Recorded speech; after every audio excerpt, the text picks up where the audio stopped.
I hate when Boston wins. The Celtics are the worst winning franchise in sports. Ever. I have a theory. Out of all the winning franchises, the Celtics are the worst. I think so too. We're talking about the Yankees, the Patriots, the Dodgers. You can even put the Bulls in there. I would say they're relatively. The Lakers. I think Lakers are like one of those ones that everybody. The Lakers are the best winning franchise in sports. They win consistently. They're the Patriots. They win every decade. They win every decade. Exactly. But anyway.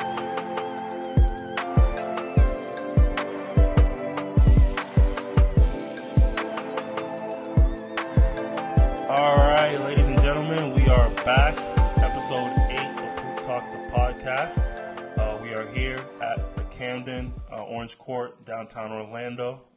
Big shout out to my dog Kiara for hooking us up with the spot. Shout out Orlando as well.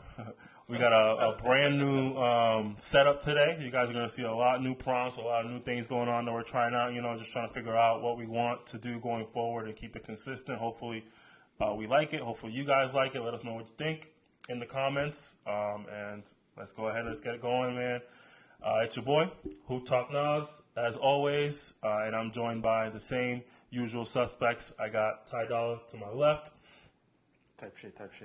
Oh, God. And at the other end of the couch, we got our dog, Pluto, a.k.a. Orlando, or Orlando, a.k.a. Pluto.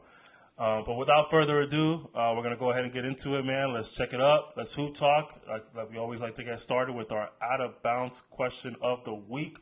Pluto, let us know what it is, man. All right. So the out-of-bounds question of the week is, where would you start an NBA expansion franchise and why? It could be in the States, out the States.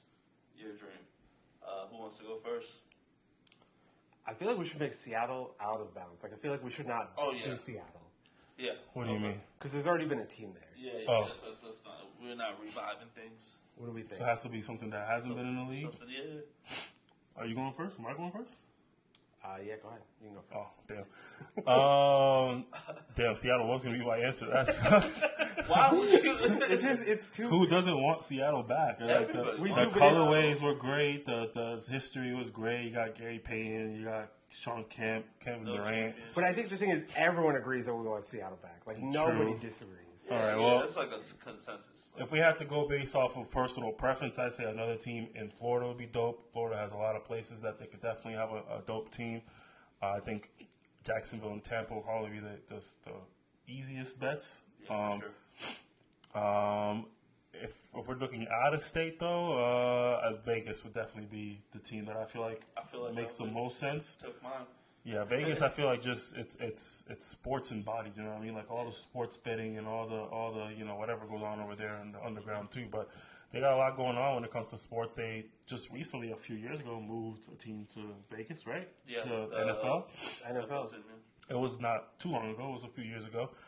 So I feel like basketball is next up. LeBron's been hinting at it. He would like to own a team, and I don't know if the rumors were that he wanted to go or if he said he wanted to do Vegas. Yeah. Or was that just a rumor that? It was a rumor because they're looking at two places. But he didn't Vegas say he don't want to do Vegas. He just said he wants to do a team. He right? just wants to have a okay. Yeah, I think Vegas is the clear-cut choice. What was the other part of the question? It was location and what? Yeah, we didn't add it up there. Oh. Like, what position would you start your team with? What player? What position? What position? I mean, I guess if I had the luxury of choosing, I'd probably go with a big man. Okay. Probably What's if I had the your luxury. offense? What's my offense? Yeah. That's tough. My offense is outdated. I like the inside-out basketball. Yeah. I like the 4 out 1 in method. Okay. I like the 4 out 1 in method, which is a bit outdated because we don't really have true Magic fives. one? Yeah. Okay, I got you. Yeah, I like the. I'm a huge. We've been through it already. I'm a huge Dwight Howard fan, so that's why I did that. yeah. But a lot of teams do it. I mean, you got Jokic. That's a 4 out 1 in method for the most part. I think. No, I'm not gonna get into it. But yeah, if I like the 4 out 1 in method. Yeah. So I would like to go for a solid big man, but it's a bit outdated. So if I had to go with something recent, I guess I would probably like a Warriors style of basketball, like the small ball, pace and space type of style. I would go with that just to be more recent and keep up with the times. But if I had to choose, I'd probably prefer a 4 out 1 in, and I'd go for a center. Gotcha. Or if not, a point guard that could lead the way. But I probably would not start with any of the other 3 positions. Yeah. For me, I'm torn between two places, either Kansas City, because of the recent success with like football and everything, it's become a bigger market. Their baseball team's not bad either. H&R Block, shout out, you know, the vibes. Okay. The other place that I would look at would probably be Pittsburgh, because Philly is just cursed. I don't think anything is going to happen with Philly in a little while, so Pennsylvania needs a better team. Yeah. And I think Pittsburgh already having a hockey team, football, baseball. Yeah, solid. You know, Solid. go to Pittsburgh. I'd draft a point guard first if I could. Oh. But realistically, I think my options would be picking like Bradley Beal or something, because it's expansion. Yeah. So, you know, unfortunately, go Bradley Beal probably first. Man. Unfortunately. Wait, what do you mean? I don't think they'll give up Bradley Beal, Because the bro. expansion draft. Oh, is that what you meant by the question? No. Oh, okay, Just okay. same position. Oh, then I'm picking a point guard. 100%. Oh, okay. Oh, okay. I see. I was scared. I was like, yeah, I do not want to pick any of the guys that would be dropped. The type of point guard I'd pick is Topic, actually, in the draft. Okay. Someone who can like penetrate very well. He's not a great shooter, but he's a great passer. He can disrupt things, and I think that's perfect. Okay. Oh yeah, if we're going with this draft, I'm going with Sarr for sure. Okay. I think he fits the pace and space movement a little bit, and he's not really small ball, but he fits that movement according to the hype and the highlights. Okay. And he might not even go number one anymore. Yeah, we'll come back to that though. They did the mock draft today. I saw that. Yeah.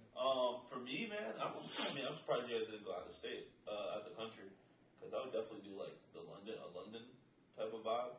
They don't really, they have all those teams out there, Barcelona. I didn't even consider that. Yeah, shout out to the country. I just thought travel would be so hard. I mean, yeah, but it's the NBA. They're gonna make it work. True. It's the NBA. They're gonna make it work. And on top of that, like the NFL does it.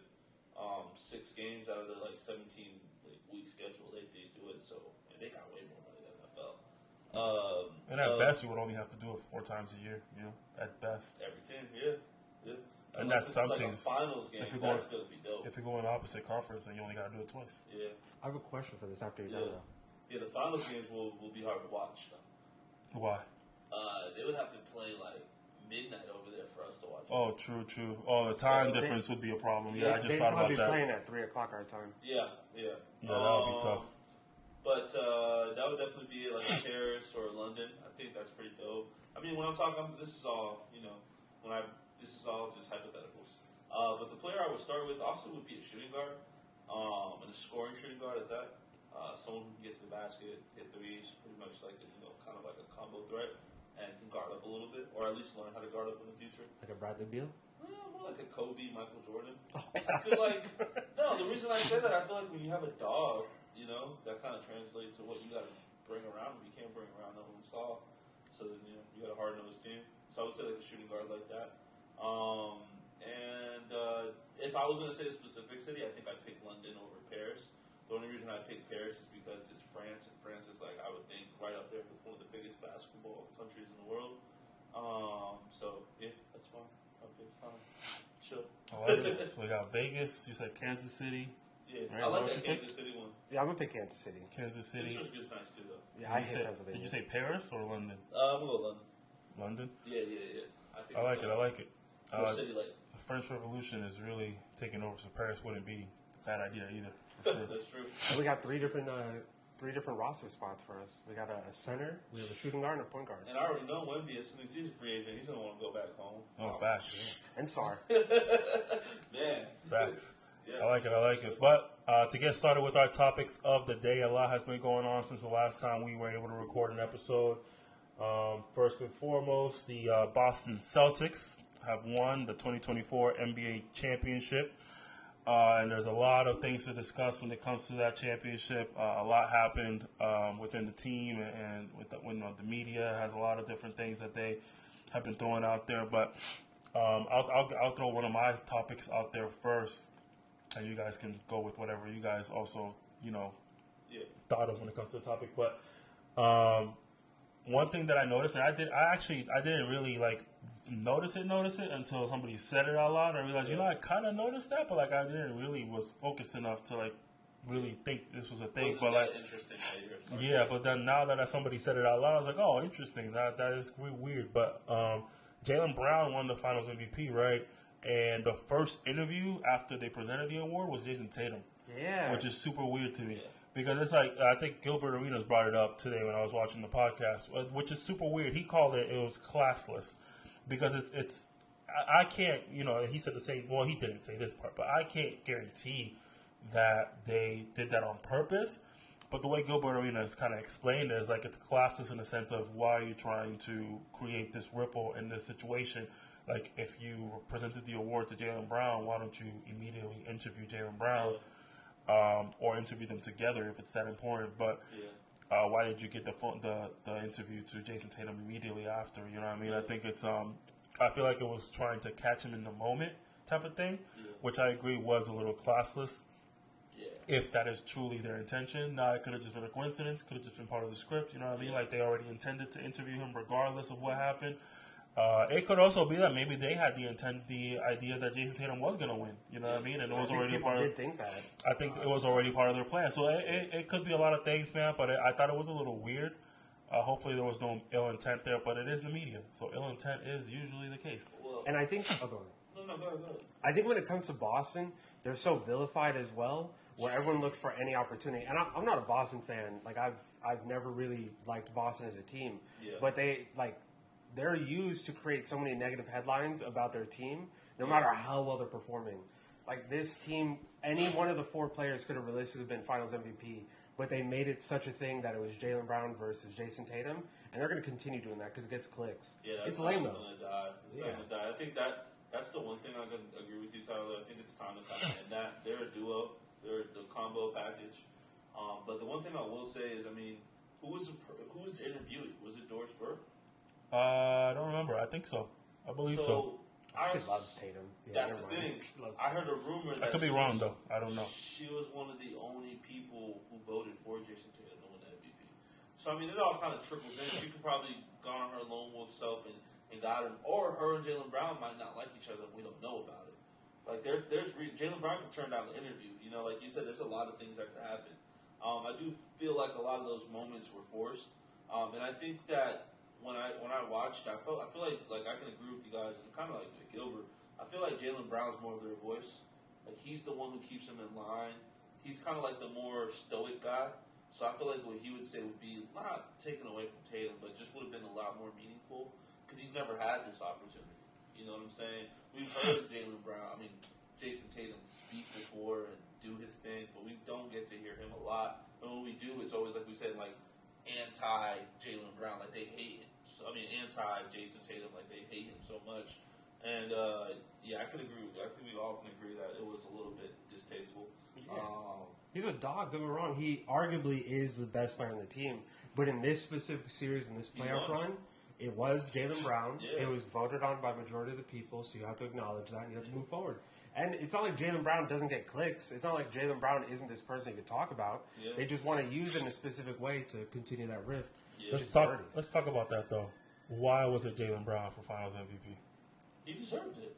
I agree. They did not. This playoff run, the identification of this team was not Jason Finals MVP, though. Finals MVP only.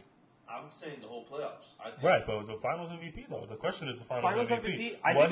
What he did in the playoffs doesn't matter. Now it's a 7-game series. Still, they embodied him.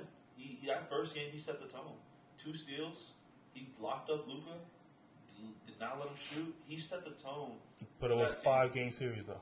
5-game series, but it's like he set the tone. He was the best defender that game, arguably. Who had the most amount of worst games though, consistently? I think if you look back at it, Jaylen Brown had 3 games that were better than Jason Tatum.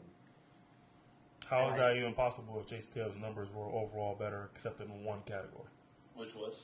Field goal percentage. Which the difference wasn't that big either. That's the thing. If you're talking about the Eastern Conference Finals MVP, that's one that I could always understand because his efficiency was much higher than Jason Tatum, even though I disagree with it regardless, but I can understand that one. I personally don't understand this one. He shot 44%. That's an average field goal percentage. Jason Tatum shot 39, which is not that far off. Let me give him the Kawhi treatment. He guarded the best player on the floor and still averaged damn near the same amount of points as the best player on the team. The player who averaged triple-double.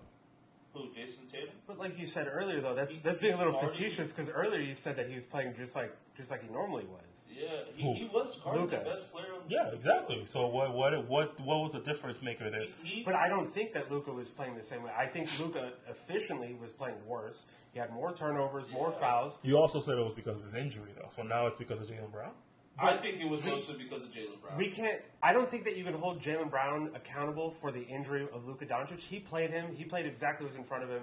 He stopped him from playing the way that Luka normally does. Whether that was his injury or not, he consistently defended their arguably best player, their creator, and he stopped him from creating the way that he normally does. And I don't think it's an Iggy situation because he also scored efficiently as well. Yeah. And he put up numbers. He was their secondary scorer. Some games he was consistent the first. So I think if you add those together with the fact that also his impact, he was setting the tone immediately right out the gates, I think that's why he won it. I don't think this is an issue where either one of them winning it would have killed anybody. Yeah. They both played very well. They both played very similar efficiency and impact-wise. But I think overall, the entire series, Jaylen Brown was a little bit better on both sides of the floor. And kind of put a cherry on top of all that, I mean, who else guarded Luka better than, like, Lou Dort? I think you could say arguably Jaylen Brown. Yeah. And I mean, I'm going to throw even a wrench in this. Drew Holiday arguably could have been in contention. It's just the first time where I was watching the finals and I didn't really know. I had a consensus pick, which we all did. You know, like 2 podcasts ago with Jaylen Brown. That was my consensus pick. But, like, at the same time, bro, when you look at that finals, bro, it could have went either way. If Drew Holiday would have had one better game, who knows? He could have won it. Like, it was up for grabs. That team, and I hate to say it because when you, like, I don't want to switch subjects. I mean, we're talking about the finals, right? When we talk about, like, top finals teams ever, I don't think this year was just different, bro. This year was a different year. They were dominant from, like, beginning to end. And I've never seen that in my lifetime. Because the Boston Celtics, they were a great team, the original, the 08 team, but they still went 7 games, 6 games. You know what I'm saying? Even the Heat team, 6 games, 7 games.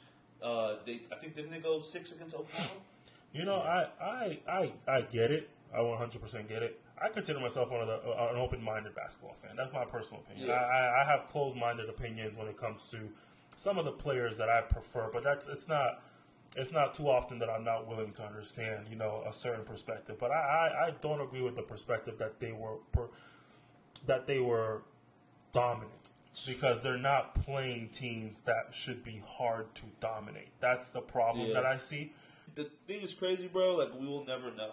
And that's I gotta give him that bar. Yeah, that's true. That is a fact. But they dominated everyone in front of them, and that's all they can do. So in this season, I do think it's fair to say that they're dominant. That is true. I've always want to be able to understand that there is context to everything. Like I feel like you got to be able to provide the context. But anyway, this is going to be the hottest take I probably ever have. Okay. If the Celtics don't win the 08 championship, I don't think we ever get Obama as president. Because I don't think he runs on the change platform. All right. Because he needed to change something once we saw the Celtics won. All right. The Celtics winning were the final touch. But on to the Celtics, though. And you know, the recency bias is a thing, though. Like, I feel like this generation is so talented. You know, like, if you think about it, even far back, if you go to 2008 Celtics, you know what I mean? Like, they won a championship. We thought it was a phenomenal thing. They're the first official Big Three. Never happened again. You know what I mean? So, like, and then you got the Nuggets. The Nuggets were the favorite the whole year. It was like, oh, who's going to beat Jokic? Who's going to beat them? They're built too perfectly. Yeah, but, like, people did have the Nuggets winning regardless. Like, I did. I absolutely. Yeah, like, the Nuggets. Las Vegas, Celtics all the way. No, when it comes to people were definitely. I thought the Nuggets were going to win. Yeah, people definitely had Denver winning a championship. I had Denver winning a championship. That's the finals I wanted.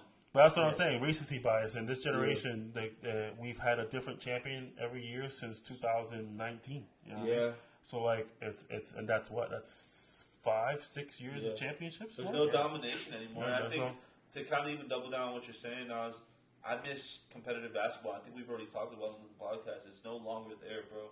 It's like everybody's friend. Like, nobody wants to step on. That's why I appreciate players like Draymond. I appreciate players like Marcus Smart. They make tension. They give us entertainment. They're the WWE superstars of, you know, Dylan Brooks. Like, I don't know, bro. When that stuff happens like that in the NBA, when people are actually don't like each other and they want to go actually beat the other guy, like on some, not gladiator, but you know what I'm saying? Just old-fashioned, you know, basketball where I don't like you don't like me, I want to win. I want to get a bucket. And it's just, I think that's why the climate is the way it is, just to help you out with that one. Because climate change is real. Yeah. But on to the Celtics, a couple things to wrap up that topic. Drew Holiday, to me, is phenomenal. I actually was curious, can you guys really, like, if you had to rank him when it comes to, and I'll try to explain this where it makes sense, like impact makers, like players who enter a team and it just completely changes the identity of that team. Like, I feel like in this current generation, if you talk about like the last 10 to 15 years of basketball, like I'd probably have to say like Drew Holiday might just be a top 5 impact player. Like when it comes to just, I come into a team and this team is championship material. You know what I mean? Like I come to a team and everything just changes here. The culture changes, how they play changes. Because if you think about what he did in New Orleans with Rondo, the impact was phenomenal there. You know what I mean? Like they were a legitimate threat to beat KD. I think it was the Thunder. 6, I think, right? Yeah, they were a legitimate threat. The Warriors. Was it the Warriors? It was. I think it was the Warriors. Yeah. Oh yeah. It was a legitimate. Marcus Cousins and AD. They were a legitimate threat to beat the Warriors that year. You look at what he did in Milwaukee, first year championship. You know what I mean? Comes to Celtics, first year championship, and you can talk about what all these other guys did, but like he is the difference maker at the end of the day. Like Brown is the same player he was last year. Tatum, arguably, was a lesser player than he was last year. More effective this year though. In the playoffs, that is correct. Yeah, in the playoffs, he shitted the bed last year for sure. Yeah, but, I agree with you on that one. But like Drew Holiday, he has to be top 5 impact players, and not even going for the obvious choices. But like you could argue, there's superstars in the league that don't impact a team the way that he does. Kevin Durant probably doesn't impact a team the way that he does. He reminds me of Draymond with his level of impact. He really does. I'm going to put him in a class that's kind of weird. I'm going to put him in that Ben Wallace, Dennis Rodman, Draymond Green. He doesn't have, they don't have a specific play style, but when they're on the court, bro, they're on the court. And the thing that I like about Drew, and I'm sorry, Tyler, for cutting off if I did. The thing I like about Drew is that, bro, when he's on the court, them guys, even Jason Tatum hates playing defense. He's got the boys ready, active. Even Chris Arthur-Davis, got the boys active, ready to go, bro. He's the head of the snake, bro, on defense. I don't know about that Jason Tatum part, though. I don't think he's a good defender. I don't think he's a great defender. But I want to do that right now. I don't want to do that. You clearly do want to do it because you said it. I'm not beefing with you, Jason Tatum. I'm good. I don't want no beef. Jason Tatum is a great defender. No. I'm giving Jason Tatum easily a B+ on defense. Easily. I'm giving him a C+. Yeah, it's not. Honestly, you guys are. I was gonna give him an A. I really do think Jason Tatum is that good. I think he's a B+. I think Jaylen Brown is like an A-, and I think players like Drew are A+. Yeah.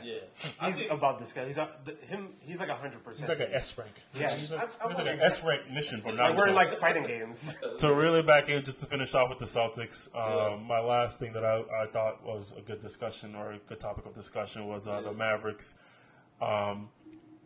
Really, I mean, simple, straightforward. Like, are the Mavericks pretenders or contenders? Are they able to repeat this next year, or is this just a one? Are they what was that called? A one-hit wonder?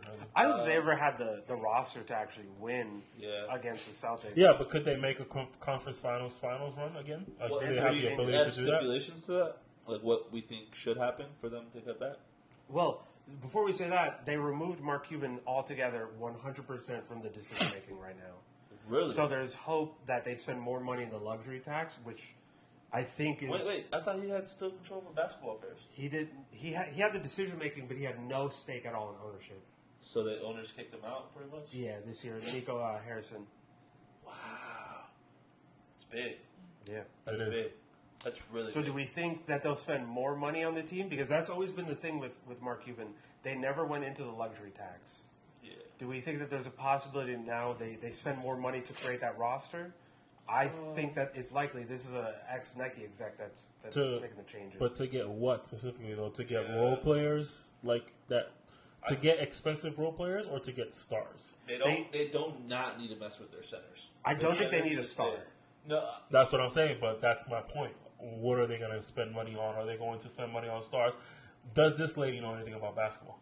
right? So Mark Cuban doesn't spend money because he understands basketball takes more than just stars, right? And Luka. He may not have a bunch of championships to show for it, but he has a lot of playoff success to show for it. And maybe a little extra money could have led to an extra championship or two. Yeah. Maybe. But is this Nike exec gonna, have the brains to say, no, give me this player, you know what I mean? Like, is she just gonna go aim for Paul George, aim for Nico. And the thing that was a lady. Nico Harrison's a guy. Who am I thinking of then? Either way, it doesn't matter. Either way, I think one thing that can help them out is if they get an actual defender, someone who is, because Kyrie tried to kind of fill that role. I don't know if y'all kind of saw that. He was trying to be the best defender. He was guarding Jason. That's all they did in the trade deadline. What you mean? They specifically went out to get defenders. Yeah, but PJ Washington's not known as a ball stopper. He's not my ball stopper. I'm talking about like a Marcus Smart. I'm talking about someone who can grab a perimeter player and lock him up. I mean, this is one thing I'm thinking. Paul George could be a good fit, but he also dribbles the shit out the ball. Am I like the only one that disagrees with this take? Do you like what? No, they don't have PJ Washington's not a stopper. He's not a stopper. He's guarding Jason Tatum. It's not easy. Their defenders that they got are great. PJ Washington, Derrick Jones Jr. They're all amazing. I'm just saying they're not really impacting the other side of the court unless they're getting like a pull-up jump shot or alley-oop. Right, but that has nothing to do with their defense. But defensively, because even Dante Exum, and they barely even played him in the finals, like they're defensively, I think they have some upgrades they can make. I think they need a point of attack defender. That's what I'm saying. But outside of that, a primary ball. I mean, I understand that PJ Washington, Jason Tatum. Like I did watch that the first game. He was playing really good defense, but I mean, he was still getting his buckets. So I mean, what is he? You know what I'm saying? Like, what play? He wasn't shooting well, right? And this is coming from Jason Tatum stand. Yeah, he wasn't shooting well. So like, of course, he's gonna get his buckets regardless. He's a 6'10", lengthy ass shooter. Like you can't stop that guy. I don't think defenders is what they should be looking for. The offensive players is what they should be looking for. They need a creator. Like they have Paul George. They have nobody. No, I'm thinking like a much lesser than that. I'm thinking like a 6-man type of guy. Bill Monk would make sense. I really do think, and I don't think people are like this, but they need a player like Kobe White. They need a player like Ao on the Bulls. Like the people. Kobe White, that's a very similar impact. To Monk. They need someone that can shoot it well, and that's why I say Ao because I think Kobe's a little bit more expensive for them. I think they'd have to give up too much. Yeah. But the Bulls, they just got Giddey. They need to figure out what they're going to do with Ao. I think he's a perfect fit for them. He shot 40% from three. He's a great defender, and they need to get rid of Tim Hardaway. I think that needs to be already done. Tim Hardaway is a terrorist. Should be a free agent by now. Yeah, no, they need to find a decent shooting guard. That's my thing. I think they should get a 3-and-D guy who's a specific, like, you can keep him on the court the whole time. Like, he's not a liability on the offense or defense, and he doesn't disrupt their offense. Because their offense, maybe, but I don't think they're switching. They're not giving up. I don't think Oklahoma got Alex Caruso for his. Well, let me stay on track. I will say this, bro. I think, like I said, I think they need a 3-and-D guy, and there's going to be a lot of that this and they can go trade for a guy. But I like Paul George. I really like Paul George. I think he's a great 3-point shooter, and I think if he needs to create, he can create. They just have to give up so much to get him. They'd had majority of the Paul George is too much. Yeah, majority of the people that they got this offseason or during the trade deadline, they'd have to remove him because he even said that he's going for a max contract still. Oh, so he said he's not in it to win championships, and you know what that means. He's going for a max. Well, that's my point. If they're going to spend more money, they need to spend more money on expensive role players, not on stars. So more like what the Celtics did. I'm thinking of like an OG Anunoby, an upgrade at the small forward would be elite for them. I'm thinking like but I'm just saying those are the type of players that they need to aim for. Jalen Johnson from the Hawks, if they're selling right now, that's nice. That's an ideal upgrade that they can use. Those are the type of players. They need expensive role players that are going to impact the floor on both sides. You know what I mean? That's actually that Jalen Johnson would be perfect. Yeah, he's a great player. He's a great 3-point shooter. He's an amazing athlete. He's an elite defender. You look at every team. Every team has a Derek White just waiting. A Derek White that never got the opportunity. Yeah. You make that trade and these things happen. The Celtics, they did that. They took a risk. We gotta have an episode about like just this offseason and like creating. We will. The offseason just creating what the offseason map's going to be. Where a player like give I've already planned it out, man. That's awesome. Got all my hot takes. That's awesome. But back to the original question though, like if like, do we think the Mavs have the ability to make this happen? They have the ability. They have the players to trade. They have the picks. So it's just about if they can make enough to come back, because it's going to need to happen. I don't think they do at all. I think there are what do you call it, a one-hit wonder. I don't think they have what it takes. As of right now, I think Luka Doncic's championship aspirations come at a much later point in his career. I'm not going to rephrase that. Like a couple of years from now. You know what I mean? I don't think it's going to come now. I think he's going to have a couple more years of, second round conference finals type of finishes. I just don't think Luka is prepared to win championships. How much better really could he get though on offense? It's not offense that he needs to work on. He needs to work on his body, and he needs to work defensively. That's what I'm saying. Like, how much better could he get? He can get a lot. But better that's not about getting better, and that's what this young generation doesn't understand. It's not about getting better. It's not about adding to your bag. It's about understanding how to use your bag. I don't think Luka understands how to use his bag. He has all these skills and all these talents. That's what killed James Harden. You know what I mean? Like, I feel like he just never really understood, like, I don't got to do it all. There's ways that I can make players better. Yeah. And that's what players like a Steve Nash, Jason Kidd, Chris Paul do. LeBron, when they're that ball dominant, LeBron James, when they're that ball dominant, they understand what can I do to make the players around me effective, because I already know I can get mine. I understand I can go for 40 whenever I'm in the mood to go for 40. But I need to understand, like, how can I get one of my guys to score at least 20 once this series? You know what I mean? How can I get Timothy Mozgov involved? How can I make Tristan Thompson feel like he's an elite center when realistically he's trash? How can I make Matthew Dellavedova feel like he's the best point guard on the floor when in reality he's playing against Stephen Curry? How can I make my guys feel like they're the best? Luka Doncic doesn't do anything to make his teammates feel like they're the best. He's not putting in effort on defense. His playmaking is all volume passing. It's not playmaking. He just has the ball the entire possession. Passing out of a blitz. Yeah, he has the ball in his hands the entire possession. So you are the only one passing. He makes the right pass though. Every time he makes the right pass. He doesn't really make a lot of bad passes. But you're right. He only passes out of double teams and blitzes, or that's really the only time he passes the ball. But I don't think the issue was even Luka here anyway. I don't think he was making bad decisions. I don't think I think the issue falls on Kyrie, unfortunately, just falling off. He had a bad playoffs. I think it's both. I don't think there's a player on the Mavericks who did their best to win that series, and that includes Luka. I think Luka could have done better, especially in that last game. What about coaching? I think Jason Kidd could have done better. I think Jason Kidd is a big reason why this Luka Doncic does the things that he does. Jason Kidd has to hold him accountable. Like, you got to be a man. Like stand up to this dude. I don't care who you are. I don't care that you're the franchise tag. You know what I mean? Like, wake up, bro. Like, every single time somebody breathes the wrong way, you're gonna yell and complain about a foul. Yeah. Like, Joe Mazzulla, he cooks those. He goes to them. He talks a specific way, and everyone listens to him. I don't think Jason Kidd has it. I don't think Jason Kidd is that type of coach. Yeah, I mean, he never realistically was that type of player either. You know what I mean? So he was a good defender, right? Amazing. No, but he wasn't like the vocal part of the team. Oh, that wasn't his game. Even on that Dallas team that won, he wasn't really him. It was more like the Jason Terrys of the world. Yeah. Oh, that sounds like Stephen A. Let me not say that. But like Jason Terry, it was more of a team-led team. Jerry Stackhouse. Yeah, that's why you need a Sean Barry, for example. I don't think you're wrong with what you're saying. Your statement is true. Culture builders are necessary. But what I'm saying is, I wouldn't throw CP3 in there because he's never won a championship. But I do think he can turn around a franchise. He turned around the Oklahoma City, and they haven't looked back since. But to circle it back, do the Mavericks have a culture builder? That's what I'm saying. Not yet. No, they got a culture depleter, and that's what type of Luka player is. Right. Like, he kill a culture. And we've all seen a scorer that does it. A really good player who's like, it's kind of centered around him and doesn't really work. And that's the thing about winner is that that's one thing that I be trying to help people understand. Like, you have to be able to understand what is you have to be open minded and understand what is good and what is not. They might go into that locker room and believe that they have built a culture there, but that's okay. We get it. You have built a type of culture. You have to be able to accept, is this a winning culture for real? That's for like, we have a culture. You know, from our point of view, we have a culture. We love each other. We're all friends. We're buddy. You know, we go out to eat. You know, we hold each other accountable.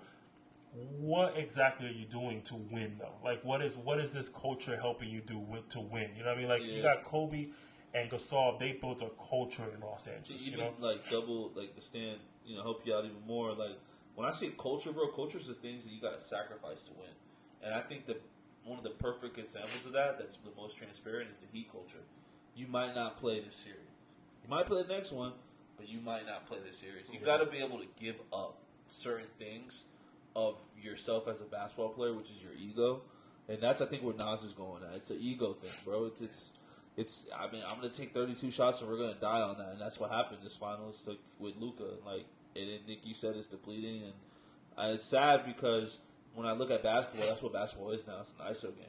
It's literally not reverted back to an ISO game, but instead of with the big man, it's with the guards now. It's kind of just as ugly and stale. Like a winning culture is when your role players have the balls to stand up to the stars.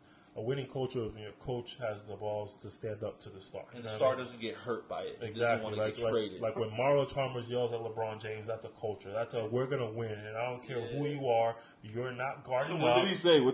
I know you know what he said.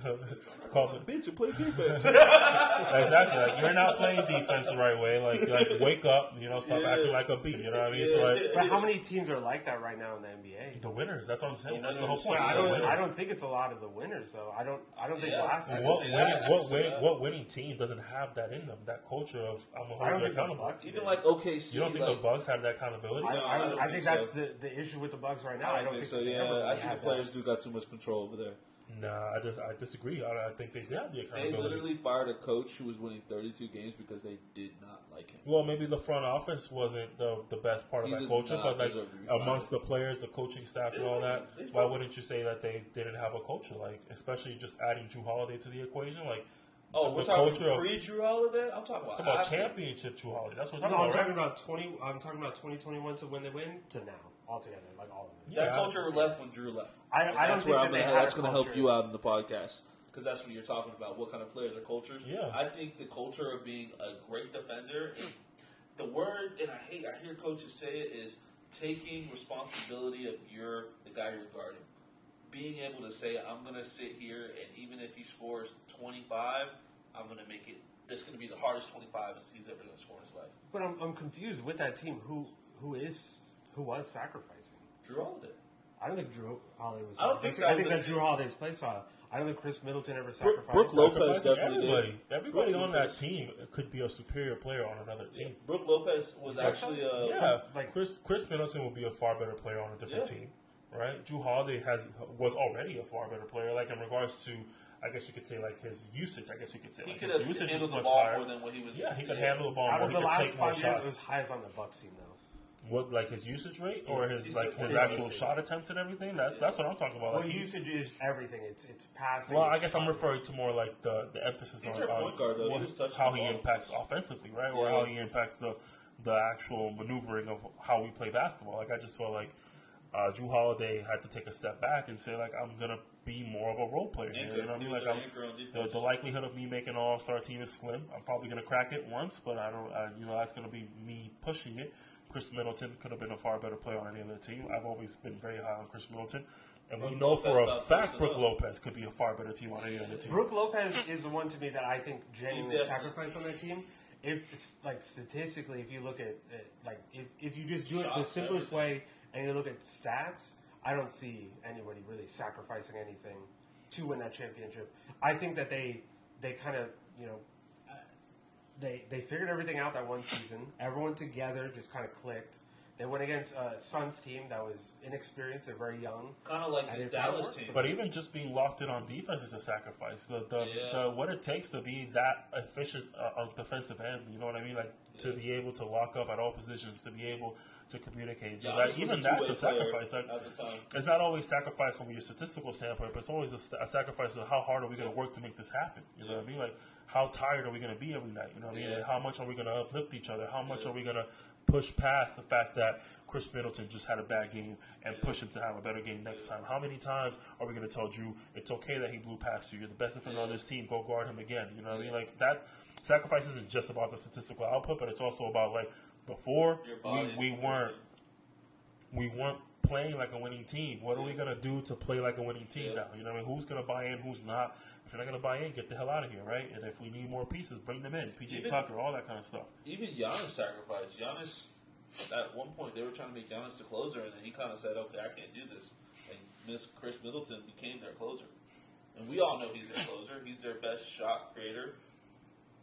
give or take. I think I don't know if him and Drew are better shot creator. I put that on Jason Kidd though, because they stopped that once Bud came. Yeah, Jason Kidd was. He was trying to make Giannis something he wasn't. Jason Kidd was turning Giannis into a straight up point guard. It wasn't working. Yeah, it wasn't. But that's what they're doing with Luka. That's why he's where he's at. But kind of to even double down on what he's saying with everything, Drew Holiday's definitely a culture builder, and I think you can put him up there with Dennis Rodman, Ben Wallace, Draymond Green, the Tony Allens, people like that. I'm up there with Pippen to me, impact wise. I think I he does absolutely everything Pippen did too. So yeah, I can give you that too. Like he was a rebounder, passer, and he can score the ball. The Bulls don't win the championship without a star like Pippen on the side, and every team I do think like that Drew Holiday at this point is a star. Yeah, I agree. Impact wise. Yeah, I agree 100%. Defensively, he might be the best. I think now he might be one of the best defensive point guards too, ever. It really did. You can put him up there. That one's tough because then you got Marcus Smart to think about. You have Caruso to think about. Defender than Marcus Smart. I don't think there's an argument to be had. You can put all the numbers you want to it, but I genuinely believe Drew Holiday is the best defensive point guard in the NBA. Ever. I would say ever too. I put him in my top 5. I wouldn't say that. He's not better than Gary Payton. At point guard? Yeah, Gary Payton was. I would say Gary Payton was a better defender. I don't think Gary Payton was dealing with the type of guards he was though. Stupid Michael Jordan. Bro. MJ. This man's guarding outside of his position. Like, literally, weight-wise, height-wise, and still locking stuff down. Drew Holiday's 6'4". He's like 220. Yeah, he's a big size is not an issue for him at all. He reminds me of Lou Dort. Almost similar. I didn't know he was 220. That's where you got me. 6'4".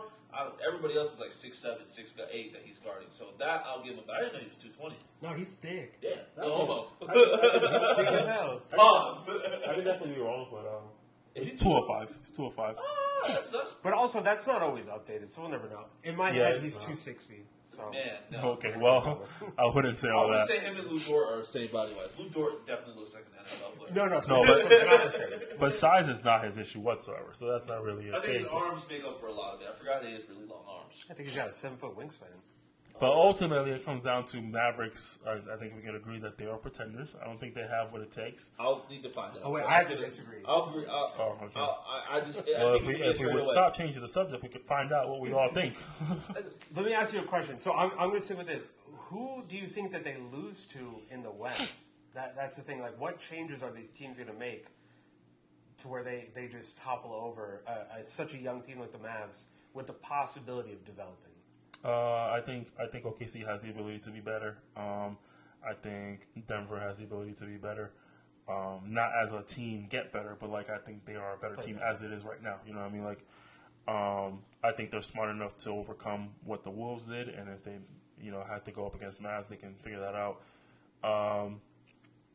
And the Wolves, they may have lost this time around, but I think they could beat the Mavericks if they had a second try at it. We already seen what they're capable of doing when they see that there's a threat in front of them, right? They did it last year. They saw who the threat was. It was Denver. So they invested everything they could in making sure we're not going to lose to them again.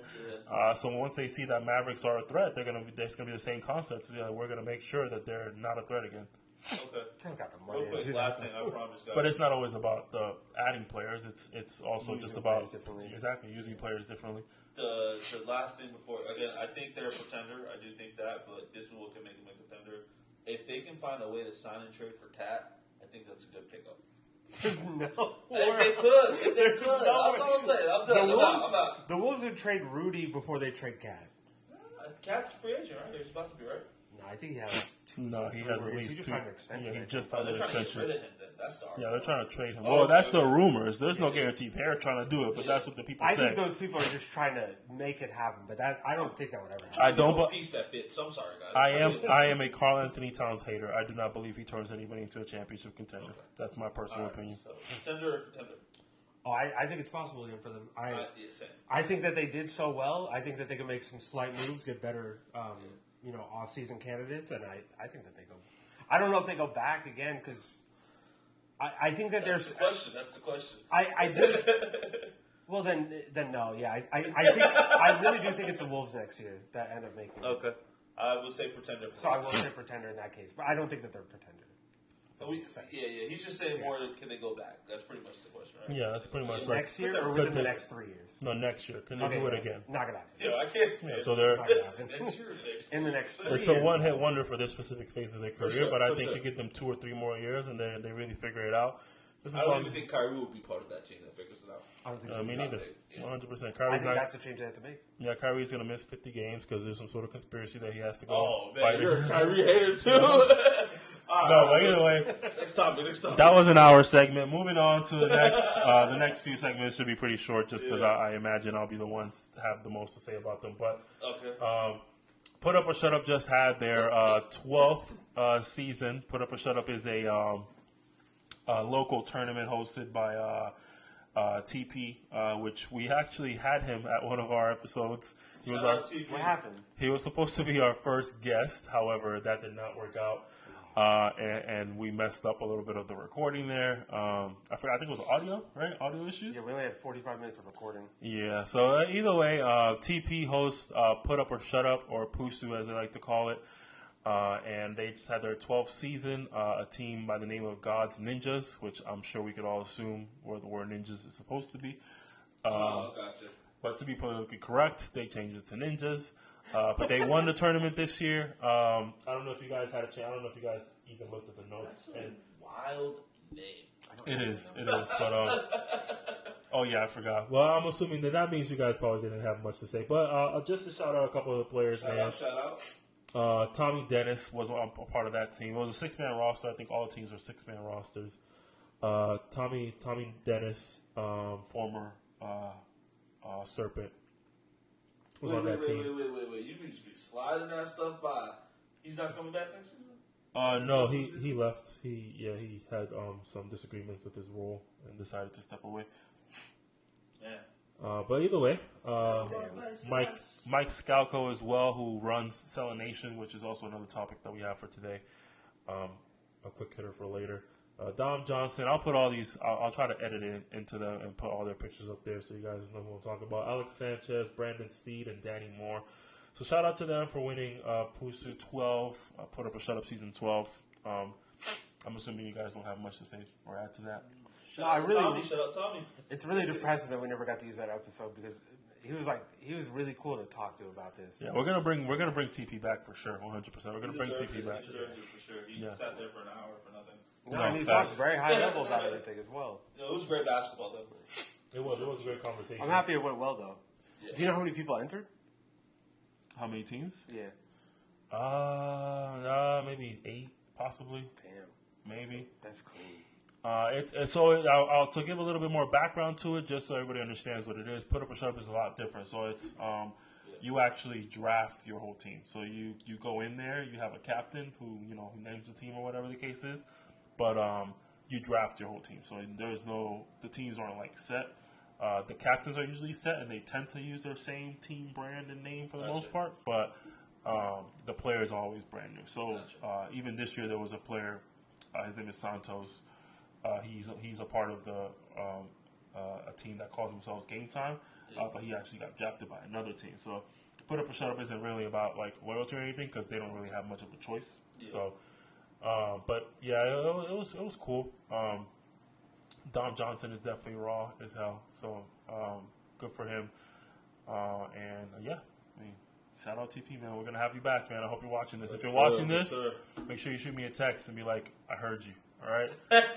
I heard you. Nothing else. I don't know what it means. Shout out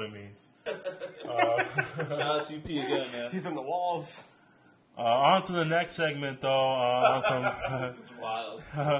On some bigger news, the Florida Basketball Association just recently held a private, closed showcase with Sam Vincent. Sam Vincent is a former NBA champion with the Boston Celtics from the 1986 squad. He connected with the Florida Basketball Association to host a private showcase to see some of our top players. Every team, or at least most teams, brought some of their top talent. Not everybody was able to make it because it was a little bit short notice. And he selected a few players. I still don't have the full list, so I can't really say who he did or did not select because I'm not sure if I'm going to be right or wrong.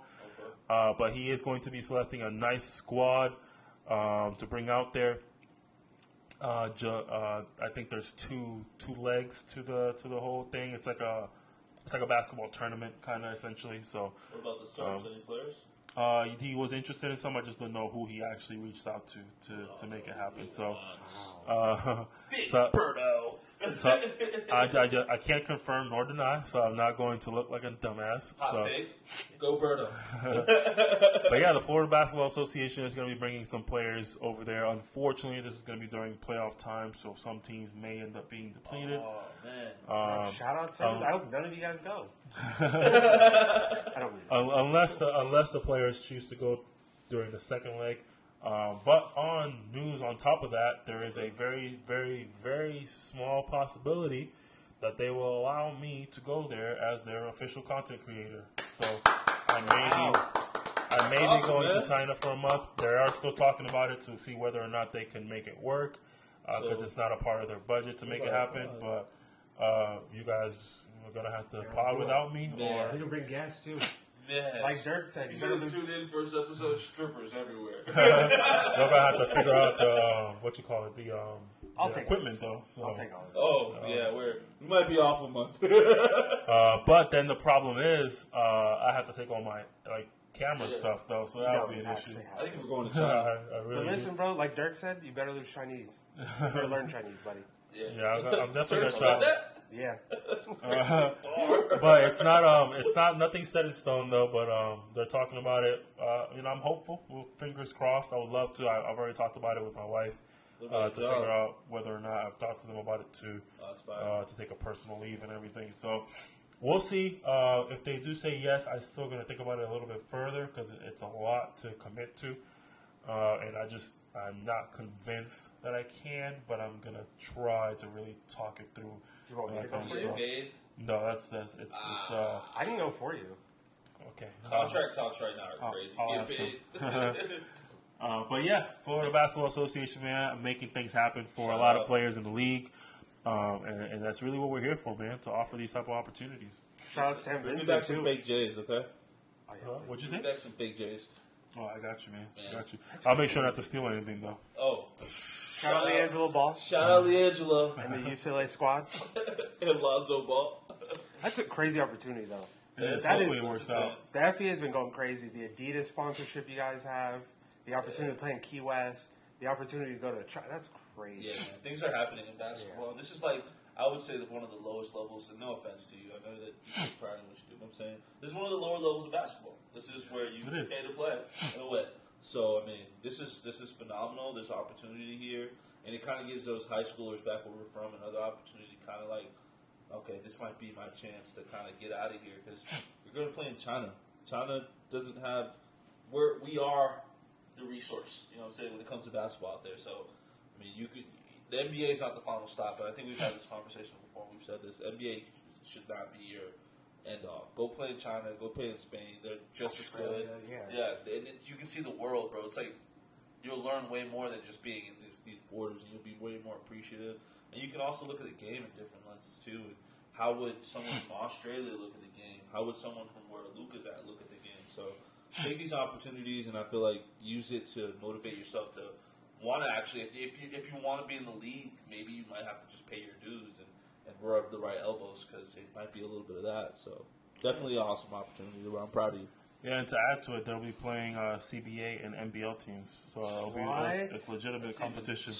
That's even tougher. So they got to show out. Yeah, they're trying to get Brandon Moss out there as well to be on the team. So yeah, they're trying to compete for real. They were interested in Berto, they were interested in Tim, and they were interested in Rick. Are you confirming? No, they were interested. I don't know if they had the conversation yet. I haven't talked to Berto about it yet. Anybody who knows Berto and also knows Berto when he's younger, he definitely deserves, I feel like, this opportunity if he gets it, for sure. He's a good kid, and hopefully he it works also out. loves it. It's good and it's sad. It's a little bittersweet because losing them for the playoffs sucks. But this is an amazing opportunity that cannot be understated. Yeah, it is. You never know what you can get out of it. Last time the FBA was able to make something like this happen, it was a Florida flight. They were able to get their team over there to China. And some players got offers and everything. It didn't work out for all of them just because it's a lot to have to commit to. Move to China, restart your life. Move to China. You know, you got a family, you got a job. There's so many things going on in life that you really have to consider. But just the fact that the opportunity was there, that's a big thing. So that's what the FBA is all about. They're trying to provide the opportunity. They're trying to give a chance to these guys that deserve it. And all they need to do is show up and do their job. You know what I mean? Yeah. Come, be the best basketball player you can be. And the FBA will help you get to where you want to be. That's awesome, man. Shout out to FBA. Yeah, I'm happy. Yeah, for real. That's a good little feel good right there. Yeah, hopefully it works out for me too. I have my fingers crossed. But if it doesn't, man, I appreciate just the consideration of them even thinking. Big, bro. Yeah, even thinking of, let's try to see if we can make it happen. But I understand there's so much to it. There's a budget and everything. And there's a financial aspect of it. So, and they give housing, flight. You pay a lump sum of money, and then you get your flight, your housing, your 3 meals a day, so transportation to and from the important places, and then you can bring your own money to do your own little extra stuff as well. China. Yeah. I have a great time in China, bro. I hope that happens. Just be careful with those 3 meals because you don't know what you might get. You know what I'm saying? I'm not gonna say anything. No, I'm saying like they eat different out there, bro. Like, oh, they do. Well, I mean, they also have regular places too. Yeah, I hope so. Pray for you. China's not like a third world country. They have the best version of KFC I've ever seen in my life. So. I heard Jamaica is. Yeah, I was about to say Jamaica and Trinidad. They have the best version. But that's way off topic. But yeah, here we go again. Moving on to the next off-topic pod. We got wrong one. Same thing. We got Caitlin Clark was not selected for the 2024 Olympics. Before we go real quick, is anybody surprised? I don't think it's wild. She's a rookie. Okay. I think it's super wild. Why? I think it's a little bit of both. Who would she have gotten in over? Shit, I don't fucking know. Oops. Because statistically, she's averaging 5.5 turnovers a game. She's averaging 3 fouls a game. She's not shooting. She could have been over a lot of people because Enrique wasn't even selected. Which is wild. That is wild. That is wild. I think Enrique should have been there, but I don't think there's anyone on the roster that Caitlin should have been over. Yeah, but at the end of the day, it's Caitlin Clark. Listen, I'm sorry, but let's go back to the original point that I was trying to make. The report is that they did not select Caitlin Clark because they were afraid of how her fandom was going to react to her playing time, insinuating that there's a lot of talent that will require her to play very minimal minutes, which will result in a large fan base, essentially, bashing USA basketball and all that kind of stuff. They're so dumb. Yeah, that was a dumb decision. That was my thing. They're still gonna bash you for not putting her on the roster. If they don't win, which I know that's highly not gonna happen, but if they don't win, yeah, USA women's basketball is more dominant than USA men's basketball. For sure. They haven't lost. They haven't lost since the '90s. I don't think. Yeah. So we unfortunately have lost multiple times. At least 3 times. We lost to Puerto Rico once. Last couple times. What? Really? Yeah, USA basketball lost to Puerto Rico a long time ago. Olympics or FIBA though? I believe it was FIBA. Oh, I don't count FIBA. No, back then we used to stack our FIBA rosters though. Yeah, even the FIBA rosters were like A+. I keep sniffling, but either way, to tackle your point, it's Caitlin Clark. Like at the end of the day, are we like? I think it was Gilbert. I watch his podcast all the time, so I use a lot of his references. Great podcast, by the way. But Gilbert Arenas said it himself. Like, are we really? I'm trying to get this off the screen. Are we really trying to promote women's basketball? Or are we just saying we are? You know what I mean? Like, if we're truly trying to take women's basketball to the next level, like this is the moment to do it. You know what I mean? Like Caitlin Clark in the grandest stage of them all, with the entire planet watching her. You know what I mean? Like this is the moment to promote women's basketball. Like if people are watching more now, imagine who's going to tune in. It is women's basketball right now. Like she might not. I get it. She might not get playing time over anybody. Fine. That's understandable. But like, put her on the roster, man. Like, let her play 5 to 10 minutes because you're gonna get a lot of views. You're gonna get a lot of attention, and that's what you need. You don't need to win. You are already going to win. How does that work for the WNBA? Do they pause the season? No, they're playing. Like, there's games that happen during it. I was looking up the schedule. It's weird how they do that. I still don't. Everything about WNBA scheduling makes no sense. Because their season, so they play 35 or 36 games this season, and it ends like early September. Yeah. And we're only, 10 games in? Or a little higher than that. I think 13. How does that work? I have no clue. I didn't know that. Those girls are crazy. Like, I don't know how you play regular season game. We'll look that up. Because this is pissing me off. Oh, we can at least finish the topic, don't you think? Oh, okay. I just feel like they messed up. I don't really have like a big hard ticket. I'm sorry. Oh. What were you looking at?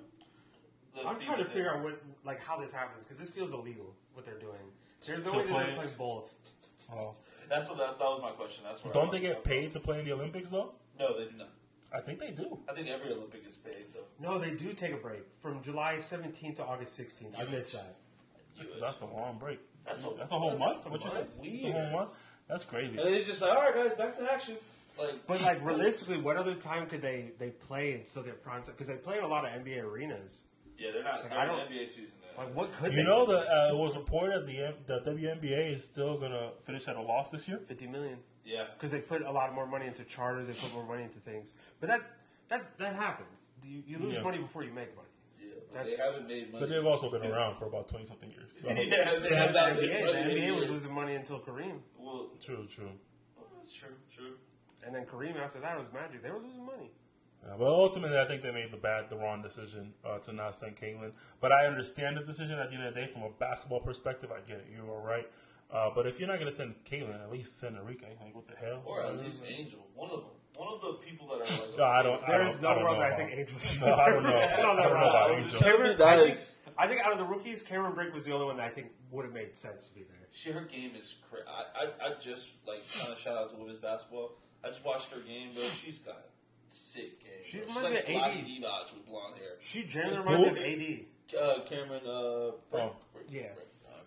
But yeah, that's gonna be a topic for later too. But what we're gonna do is go ahead and take a quick break. I'm gonna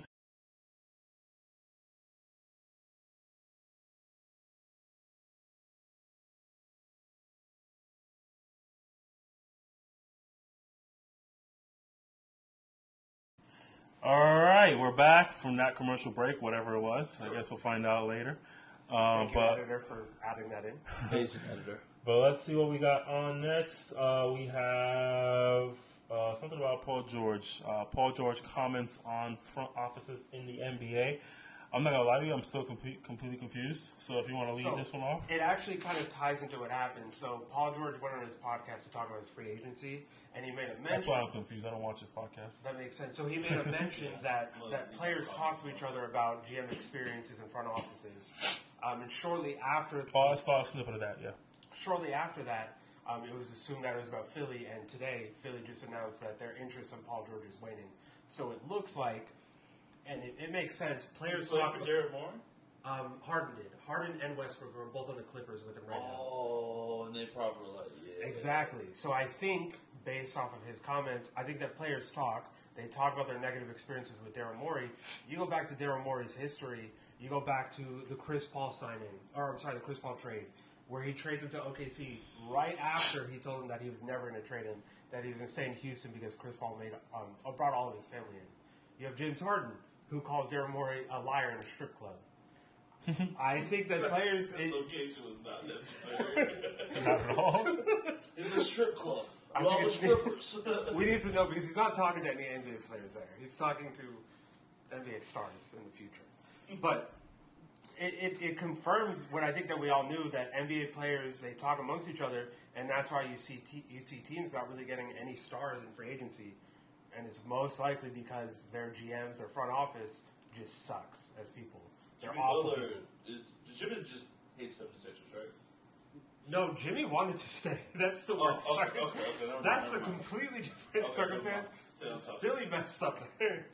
But yeah, I did see he made a comment about how players don't really go to teams because of conversations with GMs and front offices. They really just go because they talk to the player. That, like he was saying, I don't care what Daryl Morey has to say to me to get me here. I'm gonna go to Embiid and be like, do you want me here? Like that's really my concern. Like, do you want me to be here? Like, I'm Paul George. You know what I mean? Like, you're Embiid. If I come here, there's gonna be some sort of adjustment period here.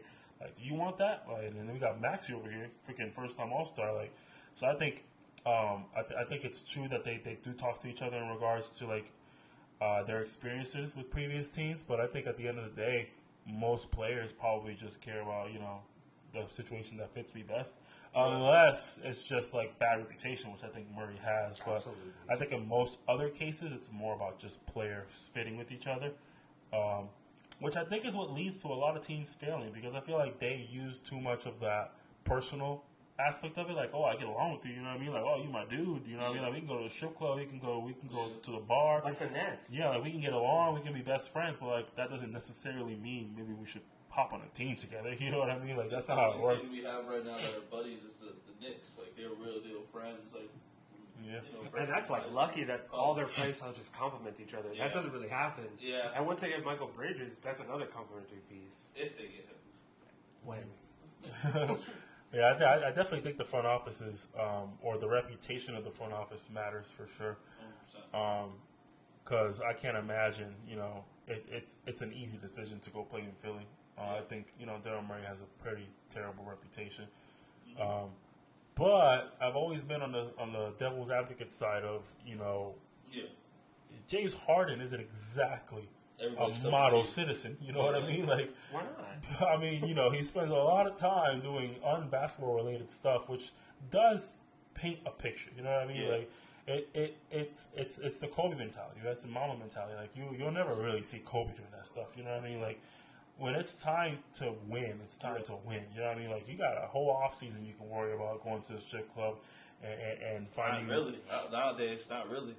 You got to start getting ready for the next year. Yeah, but for the most part, you know what I mean? Like, you got downtime, more downtime. Worried about all these IG models, worried about all these strippers, worried about all these parties, worried about going and hang out with your best bud, little baby. You know what I mean? Like, it does paint a picture, and I'm not trying to say James Harden's one of my favorite players. So I'm not trying to say anything bad about him, but it's just realistic. You know what I mean? Like, Daryl Morey likely is to blame for a lot of the reputation, but like, most of it comes from a relationship with James Harden. So, like, there's two common denominators here. And Westbrook as well. Yeah, but let's also revisit the fact that James Harden has been the common denominator in the situation, right? He's deferred like, Chris Paul and Russell Westbrook weren't there in Philly. You know what I mean? So, like, it's there has to be some sort of investigation on, you know, Harden. Like, are you telling us the whole truth? Like, is it really just Morey that's... Are you implying that James Harden would lie?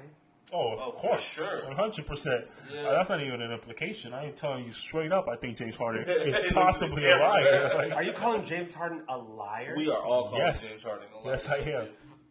Personally, though, I mean, obviously, people lie. I agree. I don't think he's lying about this situation. I think everything that happens with Daryl Morey, I think at this point is just true. No, I don't think he's lying for sure. I'm just saying it's hard to be on one side of it when James Harden's also been following this trend. You know what I mean? So, like, it's hard. Like, can we come to the conclusion that it might be both of them? Yeah, I just think they got toxic. I don't think they were both getting what they were getting out of the relationship the first time. The first time, it's like Blueface and Krishan. Like, is it really just one of them? And I just keep hearing about information I don't care about them. Yeah, I know more about Krishan accidentally. Yeah. That is Morey and Harden right there. And literally, like, at the beginning, Harden looked like a great pick, and Daryl Morey looked like a genius, right? And now when they go to Philly, it's not the same dynamic because he's already got Embiid, and that's his catalyst. So I think it was a little bit of jealousy from James Harden. I don't think he really wanted to be behind Embiid, and he could have been the leader in that team if he really took advantage of it. But I don't really want to even get on that. I want to go back to the question, like, you know, is it true that players go to teams for other players? I think it's an overall thing, but I do think the biggest to side with Nas, and I hate doing it because there's more examples sometimes, KD. KD is the big example. It was not because of Steve Kerr. It wasn't because the Warriors. It was literally because he plays with Steph, Clay, and Dre. Yeah. My life is going to be way easier. I don't have to be the tough guy. I don't have to be the guy who takes the shots at the end, even though he became that there. Like, he literally had a security blanket like no other player ever had. And also, I think another real quick, you know, kind of manufactured team is Miami Heat. I think they literally said it. We all linked up. They tried to get Melo to come. Melo's like, I'm not taking no damn pay cut. Not getting a chip either ever in your career.